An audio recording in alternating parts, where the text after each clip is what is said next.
यंदा रेडी रेकनरच्या दरात वाढ केली जाणार। शहरी भागात 9% तर ग्रामीण क्षेत्रात 7% दरवाढ प्रस्तावित। 1 एप्रिल किंवा लोकसभा निवडणुकीची आचारसंहिता संपल्यावर अंमलबजावणीची शक्यता। आता शालेय विद्यार्थ्यांना मिळणार बाजरी, ज्वारी आणि नाचणीचे चॉकलेट्स।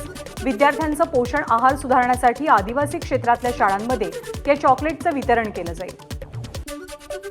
आचारसंहितेचं कारण सांगत अग्निसुरक्षा नियमांच्या अंमलबजावणीबाबत वेळकाढूपणा करू नका। डिसेंबरमध्ये दिलेल्या टाइमलाईनचं पालन करावं आणि 20 मे 2024 पूर्वी अंतिम अधिसूचना प्रसिद्ध करावी। उच्च न्यायालयाचे राज्य सरकारला सक्तीचे निर्देश। मुंबईतल्या तापमानात वाढ। मुंबईसह MMR परिसरात उष्णतेच्या लाटेचा अंदाज। तापमानामध्ये 4 ते 5 अंशांची वाढ होण्याची शक्यता। विजय शिवतारे आज मुख्यमंत्री एकनाथ शिंदेंना भेटणार। भेटीदरम्यान बारामती लोकसभा निवडणुकीसंदर्भात भूमिका स्पष्ट करण्याची शक्यता। उद्धव ठाकरेंचा आज आणि उद्या हिंगोली दौरा। हिंगोली मतदारसंघात 4 सभा घेणार। ठाकरे गटाचा हिंगोली लोकसभेचा उमेदवार जाहीर होण्याची शक्यता। उद्धव ठाकरेंची 21 मार्चला मिरजमध्ये सभा। ठाकरे गटाला सांगली लोकसभा मतदारसंघाची जागा। ठाकरे गटाकडून चंद्रहार पाटील यांना उमेदवारी। प्रचारासाठी उद्धव ठाकरे दौरा करणार। स्वतःच्या काळात झालेल्या गडबडी विसरून जातात। अशावेळी या लोकांना पॉलिटिकल अल्झायमर झालाय का असं वाटतं। मंत्री सुधीर मुनगंटीवारांची राहुल गांधींवर टीका। ईव्हीएम काँग्रेसनं आणली आणि आता तेच याविषयी संशय व्यक्त करतात। याचा अर्थ ते स्वतःवरतीच आरोप करतात। निवडणूक जिंकली की मोदींचा पराभव, हरले की ईव्हीएम वरती ठपका, हे काँग्रेसचं वर्तन आहे। सुधीर मुनगंटीवारांची टीका।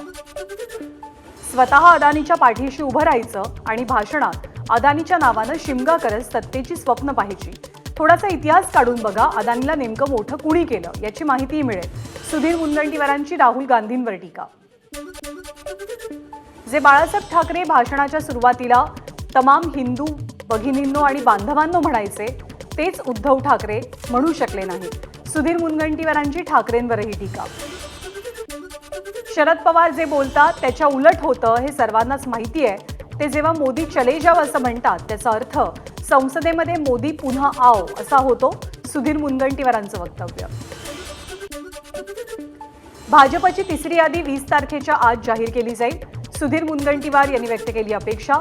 महायुतीतील घटक पक्षांनी आपापल्या जागा जवळपास निश्चित केल्याची माहिती।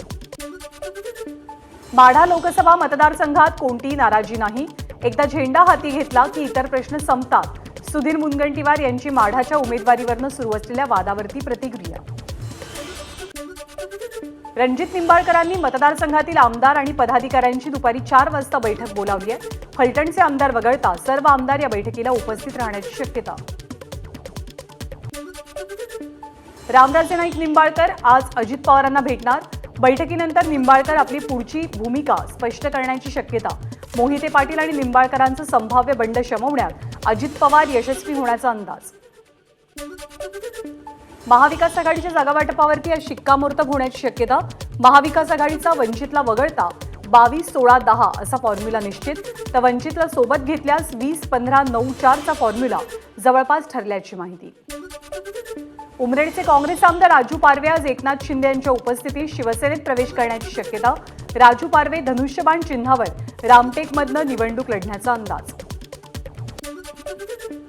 आमच्या हातात ईडी सीबीआय येईल तेव्हा भाजप पक्ष संपलेला असेल, खासदार संजय राऊतांचा उपमुख्यमंत्री देवेंद्र फडणवीसांना इशारा। भाजप दुसऱ्यांची पोरं पळवून मोठा झालेला पक्ष, स्वतःची पोरं नाहीत त्यामुळे ते आमची पोरं फोडून देतात, संजय राऊतांची टीका। रामटेकची जागा काँग्रेसला देणार, तसंच कोल्हापूरच्या बदल्यात सांगलीची जागा ठाकरे गटाकडे असेल। जागा वाटपावरती खासदार संजय राऊतांची माहिती। फ्युचर गेमिंगनं सर्वाधिक 37% म्हणजे 509 कोटी इंडिया आघाडीतील घटक पक्ष द्रमुकला दिलेत। संजय राऊत यांच्या आरोपांवरती भाजपचे नेते प्रवीण दरेकरांचं उत्तर। भाजपच्या हरेक नेत्यासह पदाधिकाऱ्याला 2 बूथची जबाबदारी। या बूथवरती 51% मतं मिळवण्याचं टार्गेट। याच अनुषंगानं नागपूरच्या कामठीमध्ये चंद्रशेखर बावनकुळेंची नेते आणि पदाधिकाऱ्यांसोबत बैठक। अहमदनगर दक्षिण लोकसभा मतदारसंघाचा आढावा घेण्यासाठी भाजपची बैठक। भाजपचे प्रदेश महामंत्री विजय चौधरी, महसूल मंत्री राधाकृष्ण विखे, खासदार सुजय विखे यांच्यासह आजी माजी खासदार हजर असतील। महायुती आणि महाविकास आघाडीचे पूर्व विदर्भातले उमेदवार जाहीर कधी होणार हा प्रश्न उपस्थित. 2 दिवसात अधिसूचना निघेल, मात्र अजूनही उमेदवारांची प्रतीक्षा. आपण सध्या ओबीसींसाठी लढतोय, पण या लढ्यामध्ये फायद्यापेक्षा नुकसानच जास्त. छगन भुजबळांचं वक्तव्य. ज्यांचं काहीच कर्तृत्व नाही ते जातीवरती मतं मागतात. छगन भुजबळांचं नाव न घेता हेमंत गोडसेंना टोला. हिंदुत्वाला तडीपार करण्यासाठी सभा घेतली का? काल झालेल्या राहुल गांधींच्या सभेवरनं आशिष शेलार यांचा सवाल. ठाकरेंना आता तमाम हिंदू बांधवांनो म्हणायला लाज वाटते. मतांसाठी आणि सोनिया सेना नाराज होऊ नये यासाठी उद्धव ठाकरे किती लाचारी पत्करणार? शिवतीर्थावरल्या सभेवरनं बावनकुळेंची टीका. उद्धव ठाकरेंना हिंदुत्वाचा विसर पडलाय. तुम्ही बाळासाहेबांचे पुत्र आहात हे बोलण्याची आज लाज वाटते. प्रसाद लाड यांचं टीकास्त्र.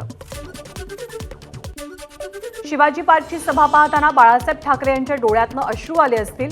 बाळासाहेब ठाकरे यांनी संपूर्ण हयात काँग्रेस सोबतच्या संघर्षात घालवली, पण उद्धव ठाकरे आज काँग्रेस सोबत बसले. राम कदमांची टीका.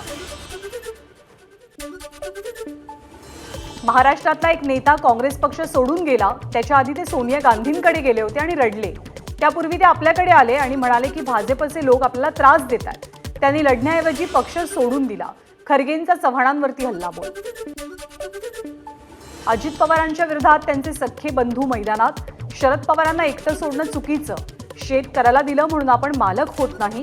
काटेवाडीमधल्या संवादात श्रीनिवास पवार यांचा अजित पवारांना टोला. भाजपला शरद पवारांना संपवायचंय. अजित पवार यांचे बंधू श्रीनिवास पवार यांची टीका. श्रीनिवास पवारांनी घेतलेली भूमिका सर्वसामान्यांना पटणारी. आमदार रोहित पवारांची प्रतिक्रिया. पवार कुटुंबानं नाही तर अजितदादांच्या निर्णयामुळे ते एकटे पडलेत. रोहित पवार यांचा दावा. नाशिकच्या जागेवर भाजप पाठोपाठ राष्ट्रवादीचाही दावा. उत्तर महाराष्ट्रात राष्ट्रवादीला एकतरी जागा मिळावी. मंत्री छगन भुजबळांची माहिती. वरिष्ठ पातळीवरती चर्चा सुरू असल्याची माहिती. दिवा शहरातील गणेशनगर इथे पाण्याची पाईपलाईन फुटून लाखो लिटर्स पाणी वाया. सध्या दुरुस्तीचे काम सुरू. 221 कोटींच्या रिमॉडेलिंगची चौकशी व्हायला हवी. ठाकरे गटाची मागणी. यवतमाळमध्ये वादळी वाऱ्यासह झालेल्या गारपिटीचा संत्रा बागांना फटका. 800 संत्र्यांच्या झाडांचं नुकसान. येत्या 3 दिवसात ही संत्री 9.5 लाखांना विकली जाणार होती. यवतमाळ शहरात वादळी वारा आणि विजांच्या कडकडाटासह अवकाळी पाऊस. अवकाळीमुळे पिकांचं नुकसान.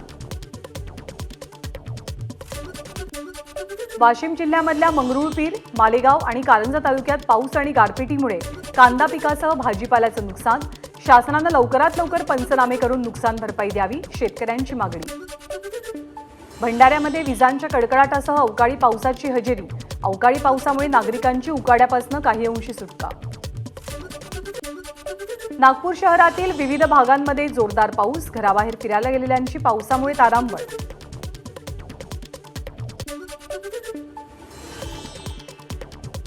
वर्धा जिल्ह्याला अवकाळी पावसासह गारपिटीचा फटका. गारपिटीमुळे गव्हाचं नुकसान. उन्हाळी पिकांचंही नुकसान झाल्याचा अंदाज.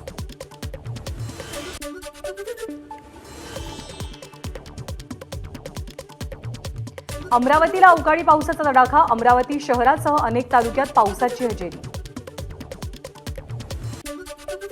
निलेश राणे यांच्या वाढदिवसानिमित्त शुभेच्छा देत किरण सामंतांनी नारायण राणेंचे आशीर्वाद घेतले. ऐन निवडणुकीच्या पार्श्वभूमीवर राणे आणि सामंत यांच्यात होत असलेल्या गाठीभेटींमुळे आश्चर्य व्यक्त. आरएसएसच्या अखिल भारतीय प्रतिनिधी सभेनं सरकार्यवाह दत्तात्रय होसबळे यांची फेरनिवड केली आहे. समान नागरी कायदा देशभरात लागू व्हावा अशी आपली भावना पत्रकार परिषदेत होसबळेंनी व्यक्त केली. भावना. पश्चिम क्षेत्राचे प्रचारक अतुल लिमये आणि अखिल भारतीय सहप्रचार प्रमुख आलोक कुमार यांच्याकडे आरएसएसच्या सहसरकार्यवाहक पदाची जबाबदारी. डॉक्टर मनमोहन वैद्य यांना पदाच्या जबाबदारीतून मुक्त केलं. धाराशिवमध्ये अल्पवयीन शाळकरी मुलीचा विनयभंग केल्याप्रकरणी एकावर कारवाई. आरोपीला 3 वर्ष सक्त मजुरी आणि 5,000 रुपये दंडाची शिक्षा. नळदुर्ग इथून एसटीनं गावी जात असताना बसमधल्या गर्दीचा फायदा घेऊन विनयभंग केला गेला. यवतमाळच्या भोयर बायपास पेट्रोल पंपाजवळ एसटी बसची दुचाकीला धडक. अपघातात दुचाकी चालकाचा मृत्यू. पत्नी गंभीर जखमी. पंढरपूरमध्ये विठुरायाचं दर्शन आता काचेच्या पेटीतनं. मंदिरात सुरू असलेल्या कामामुळे देवाचं मुखदर्शन काच पेटीतनं घ्यावं लागणार. नाशिकच्या येवला तालुक्यातील ममदापूर माळरानावरती रखरखत्या उन्हात पिवळा पळस फुलला. पिवळा पळस अत्यंत दुर्मिळ असून याचा वापर औषधांसाठी केला जातो. नागपूरचे प्रख्यात ॲथलेटिक्स प्रशिक्षक भाऊ काणे यांचं हृदयविकाराच्या झटक्यामुळे निधन. वयाच्या 75व्या वर्षी घेतला अखेरचा श्वास. लडाखचा समावेश 6व्या अनुसूचीमध्ये करण्यात यावा या मागणीसाठी सोनम वांगचुक यांचं आंदोलन. वांगचुक यांच्या आंदोलनाला नागपूरमधनंही पाठिंबा. पर्यावरण प्रेमींसह लडाखमधनं आलेल्या अनेक विद्यार्थ्यांचा आंदोलनात सहभाग. एबीपी माझा, उघडा डोळे बघा नीट.